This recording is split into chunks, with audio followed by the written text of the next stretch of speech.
여러분 반갑습니다. 이제 저는 오늘이 창간하는 날인 줄 알았어요. 이 11주년이나 된 줄을 몰랐습니다. 죄송합니다. 제 기억이 혹시 그 이메일 주소가 메모리 초이 아닙니까? 어저께 북한에서 최고인민회의 15기 1차 회의가 열렸습니다. 시정연설을 했습니다. 김정은이가 국무위원장 자격으로. 근데 대남 관련한 발언이 상당히 고약하게 나왔어요.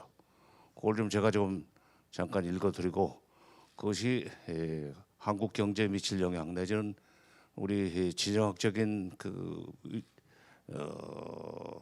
우리의 위상과 관련해서 어떤 영향을 미칠 것인지에 대해서는 이제 점차 풀어나가도록 하겠습니다. 시간이 30분밖에 안 되기 때문에.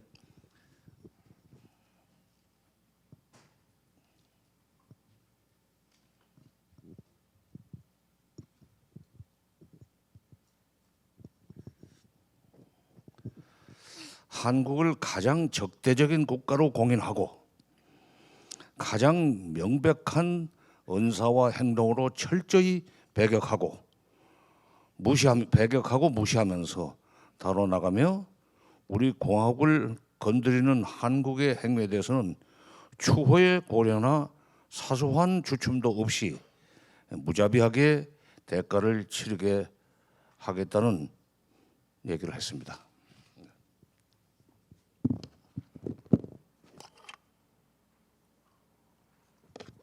왜 이렇게까지 적대적으로 나오는가? 이유는 간단합니다. 경제력 격차가 너무 큽니다. 경제력 격차가 큰데 왜 이렇게 적대적이냐? 생각해 보십시오. 우리 1인당 소득이 지금 36,850인가 그렇게 됐을 겁니다. 작년 말에. 근데 북한의 1인당 소득 한 1,200불, 1,300불 거기밖에 안 됩니다. 거의 30분의 1입니다. 30배의 부자 형하고 30분의 1밖에 안 되는 가난한 동생하고 꽝내가 되겠습니까? 섞어봐야 2등 국민밖에 안 된다는 공포를 가지고 있습니다. 2등 국민이 되는 경우를 북한은 불행히도 동서독의 경우에서 발견했습니다.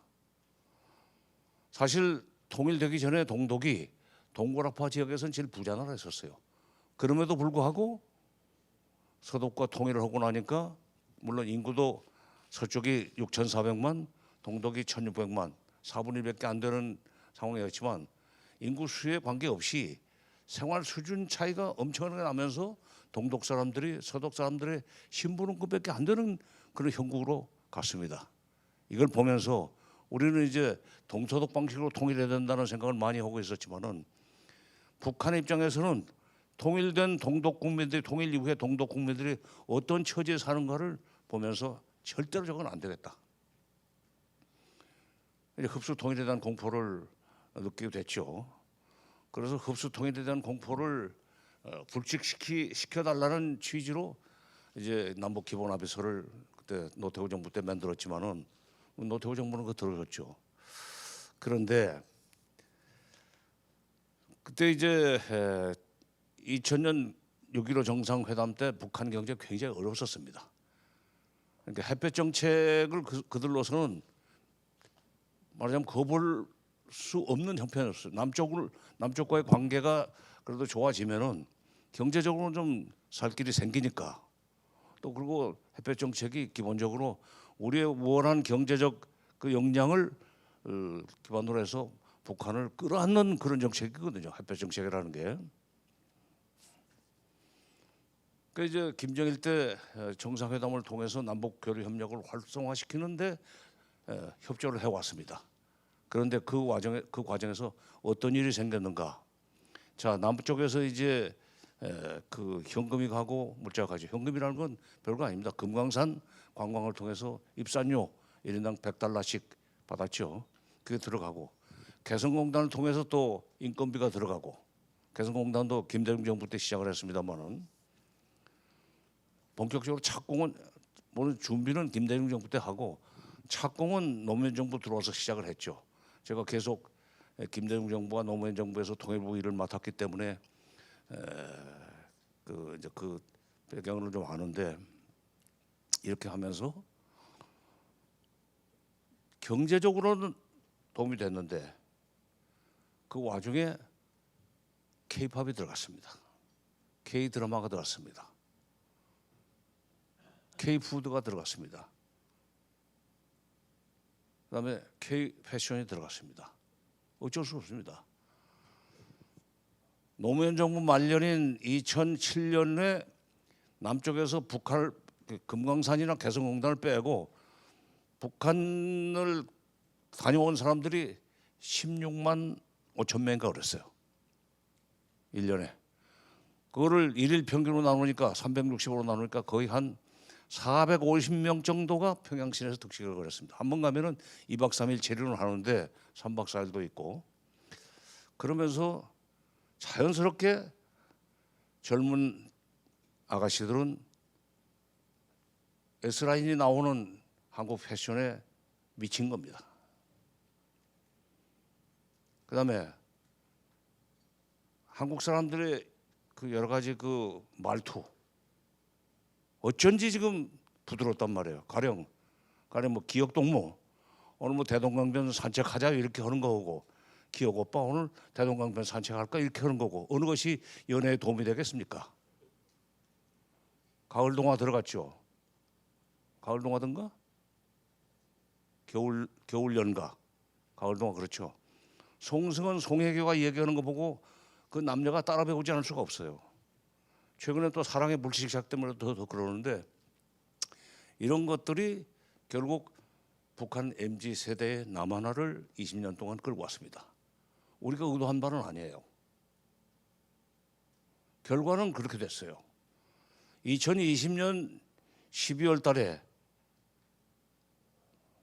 북한에서 난데없이 최고인민회에서 어떤 법을 만들었냐면 반동사상문화 배격법이라는 것을 공표를 했습니다.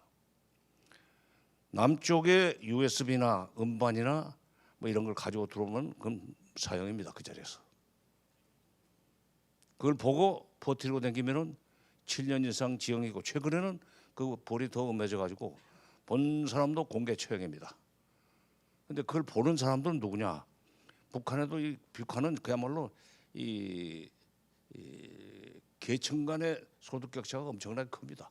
잘 사는 사람은 아주 잘 살고 높은 간부들은 그러니까 USB를 보거나 무슨 음반을 틀 수 있는 기계를 구할 수 있는 것은 북한의 하층은 아니에요.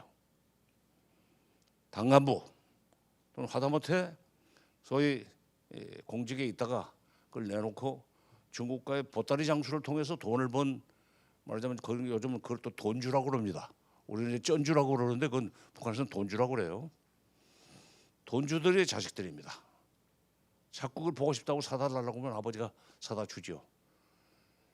북한 MZ 세대의 남한화, K-팝, K-드라마, K-패션, 거기 봐서 K-컬처에 빨려 들어간 걸 보면서 이걸 놔뒀다가는 안 되겠다.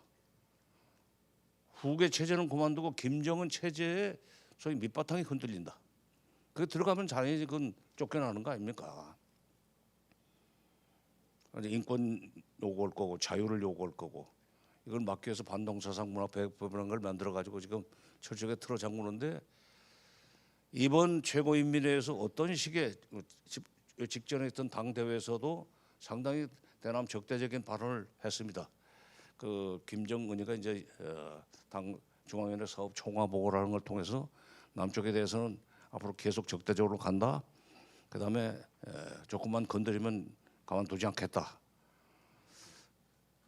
근데 그건 우리가 무슨 북한한테 윤석열 정부 때는 적대적인 행위를 하려고 그랬지만은 이재명 정부 들어서는 적대적 행위를 하지 않고 오히려 더 유화적으로 잘해보자고 뭐 많은 제의를 하고 있는데 그것도 겁이 나는 거예요.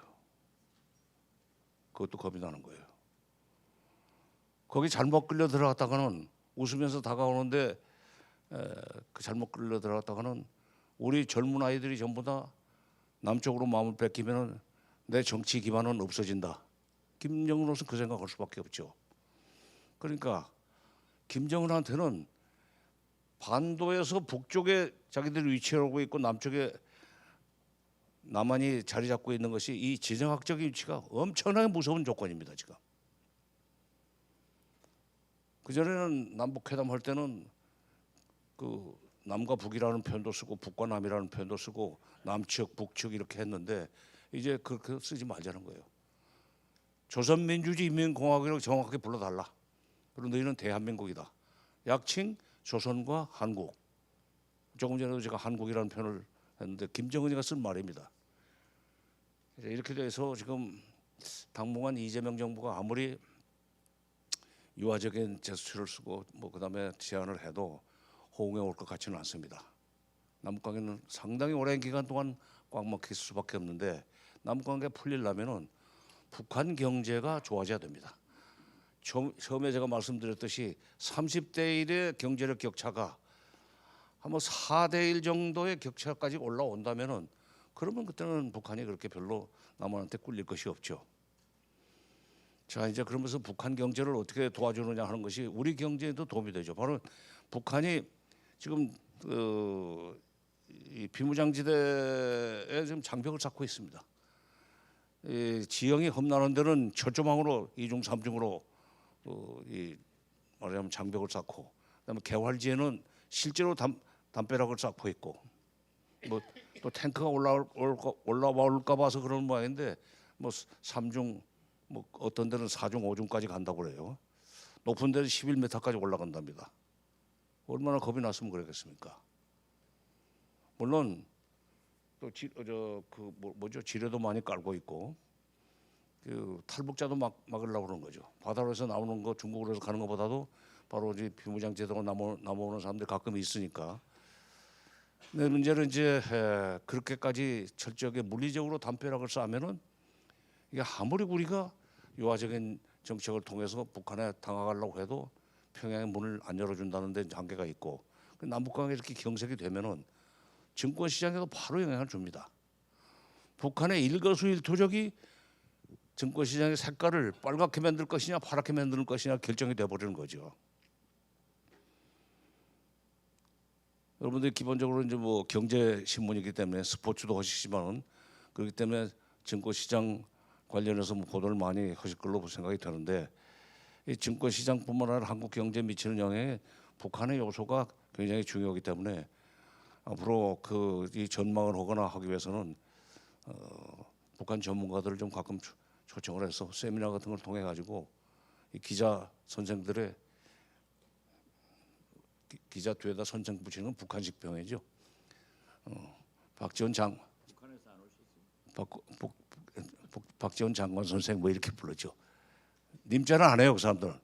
님자는 수령님한테만 붙입니다. 나머지는 그 선생이에요. 그 스님도 스님이라고 하고 중선생이라고 불러요. 송월주 스님이 갔다가 자식들이 말이야 나보고 중선생 그러는데 정장관 왜 그러는 거예요? 그래서 그 님자는 그 성님이라는 뜻인데 목사님 무슨 뭐 신부님 할 때 성님인데 그걸 이제 줄여서 그냥 우리는 스님이라고 하지 않습니까?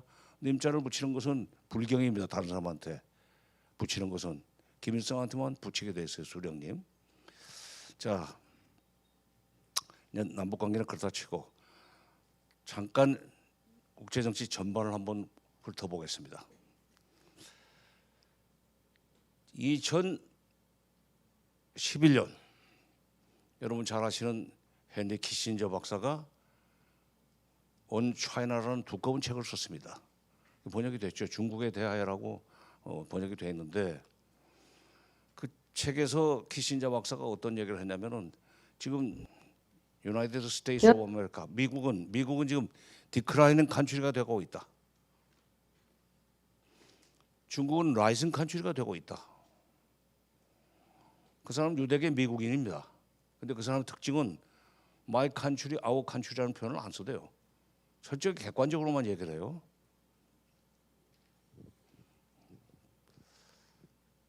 그 키신저야말로 1972년에 닉슨 대통령을 모시고 가서 모택동을 만나기 전에 69년 70년부터 미리 뒤로 뭐 캄보디아 돌아서 중국으로 댕기고 해가지고 소위 중국과 소련이라는 공산권의 두 맹주를 두 쪽을 내기 위해서 닉슨 대통령을 이제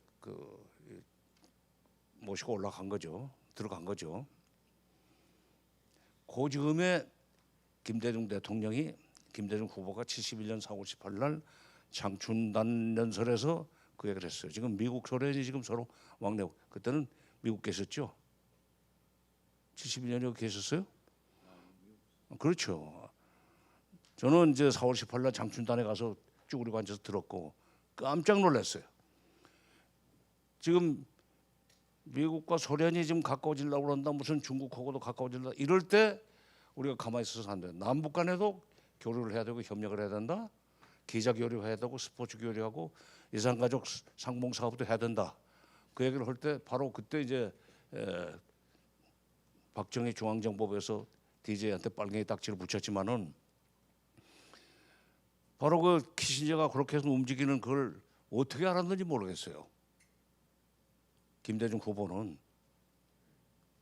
그래서 그때 야 아니 뭐 서울대 고대 연대 교수 국제정치학 교수들도 모르는 정세를 DJ가 얘기하는 걸 보고 좀 대단하다는 생각을 했지만 자꾸 그 키신저가 닉슨 대통령을 모시고 중국에 들어가 가지고 그 미중 관계를 국교 정상화로까지 끌고 가는 그러면서 이제 중소가 쪼개지고 공산권이 몰락하기 시작하는 겁니다. 그래서 중국을 띄워주고 소련을 몰락하게 했던 사람이 갔다 온 지 한 40년 된 후에 온 차이나라는 책에서 미국은 디크라이는 간출이고 중국은 라이징 간출이다 하는 얘기를 했나 봐요. 근데 그러기 전에 어떤 일이 있었냐면 2010년에 중국이 G2가 됩니다. 78년 12월 18일 날 중국 공산당 11기 3중전회에서 4개 현대화 방침을 결정했어요. 그게 개방개혁입니다. 농업의 현대화, 공업의 현대화, 국방의 현대화, 과학기술의 현대화 4개의 현대화 방침을 발표를 하고 79년부터 본격적으로 개방개혁을 하는데 그 국제정치적 배경은 70여 년에 닉슨이 다녀온 뒤에 79년 1월 달에 정식 대사관계를 수립합니다. 말하자면 미국이 중국을 정치적으로 인정한다는 것이 공식화되는 그런 조건에서 그러니까 미국이 중국을 더 이상 공격하지 않는다는 그런 어떤 그 조건이 충족된 조건에서 개방개혁을 시작을 했는데 79년부터 계산해서 2010년이면은 한 31년쯤 됐습니까? 굉장히 빠른 속도로 경제 발전이 됐어요. 처음에 G15, G20도 안 됐죠. G20, G15, 뭐 G8, G7, G6 뭐 이렇게 올라가더니 2010년에 딱 G2로 올라섰어요. 일본이 G3로 밀려났습니다. 바로 그 중국이 G2로 올라섰을 때 미국의 GDP 총액과 중국의 GDP 총액의 그 비율이 40%였었습니다. 미국 GDP 총액의 40%가 되면서 G2로 올라섰는데 일본이 이제 뒤로 밀리고 원래는 미국, 일본, 뭐 영국, 독일 뭐 이렇게 내려가 있었는데 중국이 올라가면서 일본이 G3로 떨어지고 이렇게 됐지만은 바로 중국이 G2로 올라선 걸 보면서 키신저가 중국은 라이징 간출이고 미국은 디크라이는 간출이다. 그리고 앞으로 그 격차는 더 줄어들 것이다. 그리고 중국이 이제 부자가 되면은 부국강병의 원리에 입각해서 군사적 강국이 될 수밖에 없다. 주변 국가들과 관련해 가지고 군사적으로도 상당히 군림하는 그런 나라가 될 것이다 하는 식으로 얘기를 했습니다. 그때만 해도 키신저가 뭐 이렇게 그렇게까지 중국을 뭐 그다음 전공이 원래가 그 사람은 그 세력균형론자예요. 하버드 대학에서 박사 논문을 쓴 것은 이제 유명한 그 오스트리아 재상 메테르니히의 세력균형 외교를 가지고 박사를 했는데 그러니까 유럽 정치밖에 모르는 사람인 줄 알았는데 중국에 대해서 그렇게 높이 평가할 때 많은 사람들이 키신저가 너무 좀 중국을 높이 본다 하는 그런 이제 그 비판도 있었지만은 그런데 그 말이 점점 맞아가고 있어요. 지금 아마 이 경제신문이니까 바로 이제 챗 GPT 한번 물어보십시오.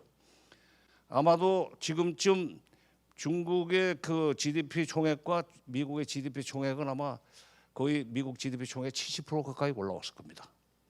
근데 중국은 어떤 꿈을 가지고 있느냐?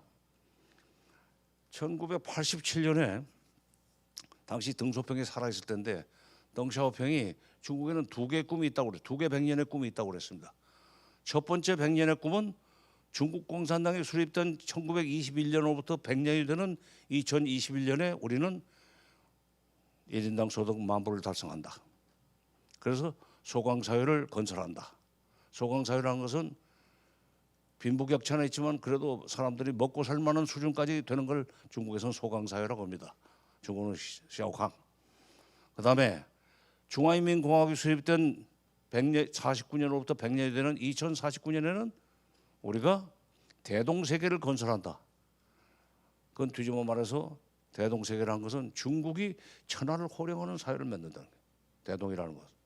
좋게 말하면 큰 대자 같을 동자지만은 대동강은 또 그 뜻이에요. 그거예요. 그 대동 사회를 건설한다고 그게 목표라고 그랬습니다. 그러니까 중국은 지금 2049년이 되면은 GDP 총액면에서 중국이 미국을 앞지르겠다는 꿈을 가지고 있는데 한편 그 미국 쪽에서는 어떤 전망들이 나오냐면은 49년이 되기 전에 35년쯤 되면은 아마 중국의 GDP가 미국 GDP를 앞지를 수 있다. 미국 학자들이 얘기하는 겁니다. 중국 학자들이 무슨 소위 그 자기 충족적 전망을 하는 것이 아니고 미국의 학자들이 그런 얘기를 하는 겁니다. 49년까지 기다릴 거 없다. 35년이면 그렇게 될 수 있다. 그 격차가 점점 좁아지니까 지금 미국의 GDP 총액과 중국의 GDP 총액이 점점 좁아지고 있으니까 그렇게 가고 있습니다 지금. 이런 상황에서 지금 트럼프가 저짓을 해가지고 저는 이 트럼프의 소위 두 번째 임기를 계기로 해서 저렇게 트럼프가 네타냐후한테 끌려 들어가가지고 이른바 이란 전쟁을 일으킨 뒤에 지금 빠져나오지를 못해가지고 쩔쩔매고 있지 않습니까? 오락가락하고 왔다 갔다 하고 이랬다 저랬다 하고. 트럼프가 원래 조금 소위 그 불가측성이 높은 정치이긴 하지만은 저렇게까지 망가지는 거 보면은 미국이 지금 그야말로 미국이라는 소위 팍스 아메리카나, 미국 중심의 국제 질서, 팍스 아메리카나가 지금 서산을 넘어가고 있는데 바로 꼴딱 넘어가게 만드는 대통령이 트럼프가 되리라고 저는 봅니다. 자, 이제 이게 미국이라는 태양이 서산을 넘어가고 그 다음 날 아침에 팍스 시니카, 중국 중심의 국제 질서가 뜰 때까지는 시간이 좀 필요하겠죠. 바로 미국이 올라서지는 못할 겁니다. 아니, 중국이 올라서지는 못했겠지만, 그러니까 지금 저는 우리 조선 역사에서 명청교체기와 비슷한 상황이라고 저는 생각합니다. 명나라는 지고 있고 청나라는 뜨고 있는데 조선 조정에서는 명나라 쪽에 줄을 서야 되느냐, 청나라 쪽에 줄을 서야 되느냐 가지고 이제 실랭이가 많이 있었죠. 그 와중에 이제 광해군이 청나라 쪽에 줄 섰다가 명나라를 숭배하는 소위 그 서인들한테 쫓겨나 가지고 불쌍하게 됐지만은 지금 명청교체기의 조선 조정이 외교 잘못해가지고 완전히 그때부터 병자호란을 당하게 되고 뭐 하면서 이제 그때 외교적으로 굉장히 어려움을 많이 겪었는데 바로 미국은 지고 있고 팍스 시니카는 아메리카는 지고 있고 팍스 시니카는 떠오르고 있는 이 시기에 한국이 멀리 떨어져 있으면 모르겠어요. 우리가 뉴질랜드나 호주 같은 위치에 처해 있으면은 그런 지정학적인 그 불이익이 없습니다. 근데 바로 정치적으로, 외교적으로, 정치, 외교, 군사적, 안보적으로는 미국에 가까이 미국 쪽에 있는데 지리적으로는 바로 중국 옆에 붙어 있단 말이에요. 그야말로 지ho지간이라고 하지 않습니까? 손가락질로만 서로 볼 수 있는 그런 지ho지간의 거리에 있는 한국이 앞으로 중국을 어떻게 상대해야 될 것인가 하는 것은 답은 분명하다고 생각합니다. 긴 얘기할 필요 없고.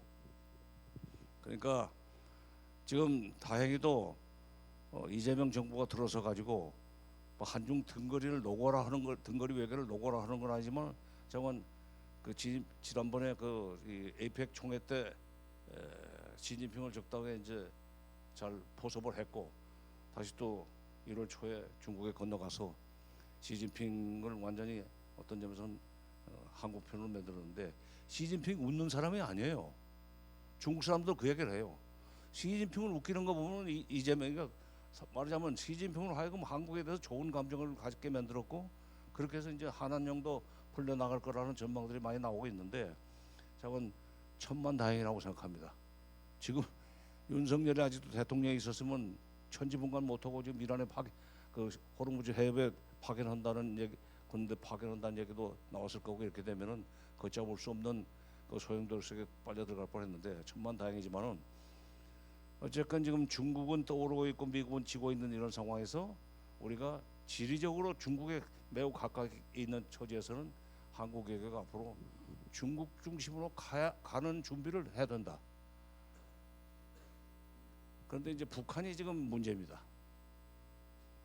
원래는 평양을 통해서 북경으로 가는 것이 지금 순서인데 북한이 저렇게 대남 일종의 적대감에 뿌리는 열등의식입니다. 특히 문화적인, 경제적인 열등의식, 문화적인 열등의식 때문에 저렇게 철저하게 문을 닫고 있으면 도리 없이 우리가 베이징을 돌아서 뒤로 단동으로 해가지고 북한을 들어갈 수밖에 없지 않느냐. 김정일이 그런 얘기를 했죠.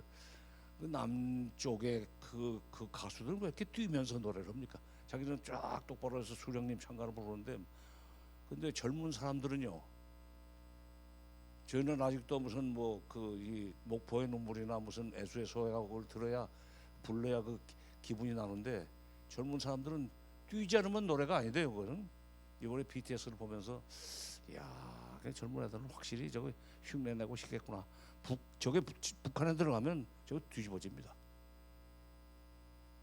그걸 막기 위해서 반동사상 문화배격법에다가 청소년 교양 보장법에다가 그다음에 평양 문화 보호법을 만들어 가지고 말씨도 남쪽을 흉내내지 못하도록 철저하게 통제를 하고 있고 흉내내면 그냥 공개 처형을 시키는 이런 마당에 우리가 바로 갈 수 없다면 이제 중국을 들어갈 수밖에 없는데 또 하나 우리가 좀 고려해야 될 것은 북한 경제가 남한에 대해서 북한 그러니까 경제 수준이 남한 경제 한 4분의 1이나 2분의 1 정도로 올라올 때까지는 좀 기다릴 필요가 있다.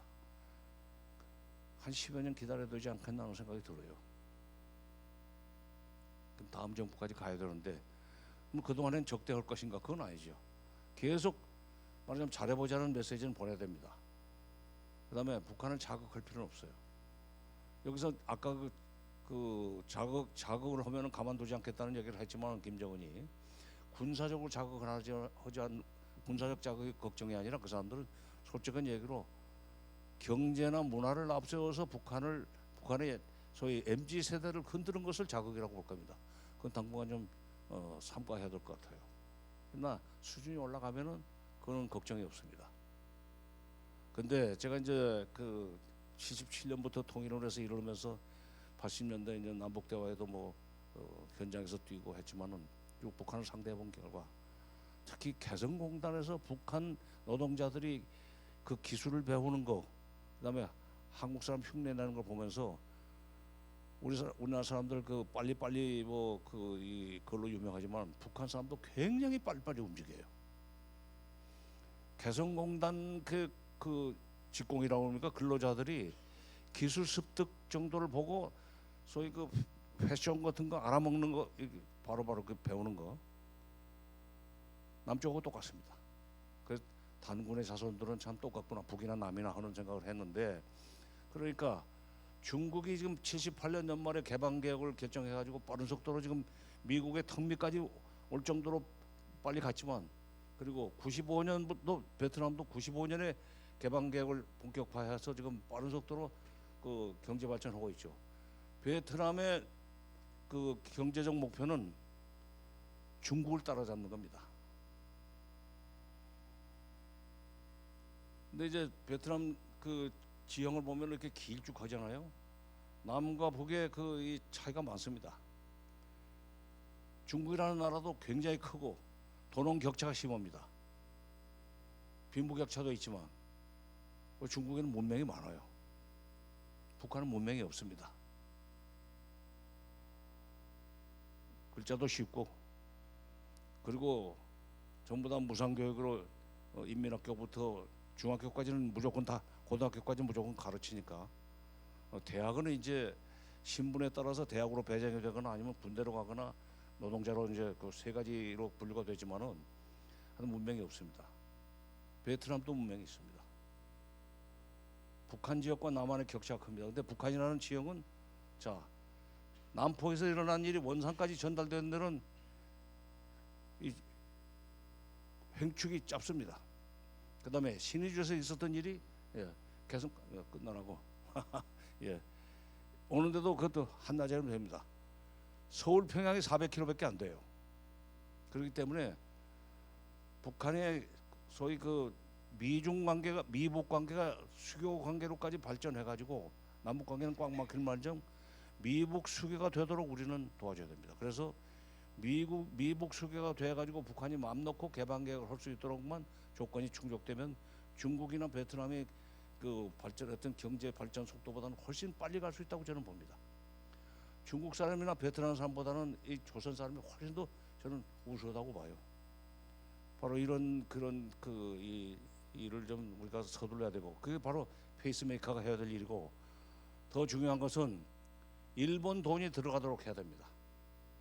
2002년 9월달에 고이즈미 총리가 평양 갔을 때, 그때는 이제 김대중 정부 시절이긴 하지만은 그때 이제 김정일이가 납치를 인정을 했습니다. 그 대신 돈을 달라. 36년 식민 통치에 대한 돈을 달라. 일본도 줄 생각을 하고 있었고, 근데 300억 달러를 불렀어요.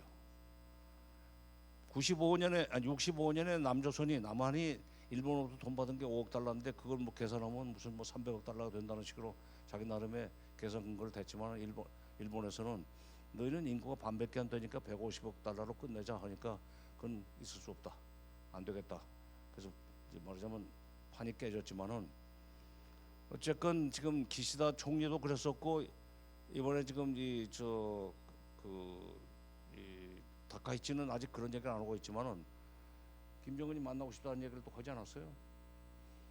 납치 문제를 꺼내는 것은, 납치 문제를 트럼프한테 난데없이 납북자 문제를 꺼냈다는 얘기는 납치 문제를 미끼로 해서 김정은을 만나 가지고 돈을 줄 용의가 있다는 얘기라고 저는 해석을 했습니다. 그러니까 우리는 미국과 북한과의 관계 개선을 적극적으로 권장할 필요가 있지만은 이 일본의 돈이 들어가면은 북한 경제가 빠른 속도로 회복이 될 수 있다고 저는 봅니다. 회복이 아니라 이제 좋아질 수 있다.